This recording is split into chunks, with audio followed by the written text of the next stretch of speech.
MIM పార్టీకి వ్యతిరేకంగా ఓటేయండి, ఓటింగ్ లో పాల్గొనండి మేము అప్పీల్ చేస్తున్నాం. మేము ఎక్కడ కూడా హిందూ యూత్ గాని హిందూ సమాజం గాని ఇప్పటికే ప్రెషర్ బాగా వస్తున్నది. మాకు విపరీతమైన ఫోన్లు వస్తున్నాయి ఆయా డివిజన్ నుంచి.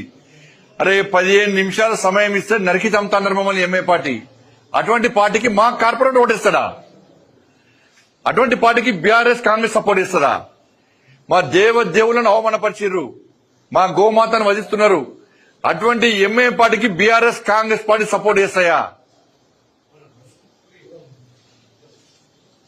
మా హిందూ సమాజం చీల్చే ప్రయత్నం చేస్తున్నారు. అటువంటి ఎంఐ పార్టీకి BRS party Congress party support చేస్తారా? వాళ్ళని గెలిపిస్తారా అని చెప్పి హిందూ సమాజం ఈ భాగ్యనగర్ లో చాలా ఆగ్రహంగా ఉన్నారు. ఆయా కార్పొరేటర్ల మీద ఒత్తిడి తీసుకొస్తారు గ్యారంటీ. ఇప్పటికే స్టార్ట్ అయింది చాలా డివిజన్లలో కూడా. ఇంతకుముందు సమావేశం జరిగినప్పుడు చాలా మంది మా డివిజన్ అధ్యక్షులు చెప్తున్నారు, అన్న మా డివిజన్లలో హిందూ సమాజం అంతా ఒకటైంది, కార్పొరేటర్లు గిట్టారు ఓటింగ్ లో పాల్గొనకుంటే, ఎంఐ పార్టీకి వ్యతిరేకంగా ఓటు వేయకుంటే ఎట్టి బస్సులో హిందువులు వాళ్ళను నెక్స్ట్ ఎలక్షన్ లో వాళ్ళకు ఓటేసే ప్రసక్తి అని చెప్పి కుండ బదులు స్పష్టం చేస్తున్నారు.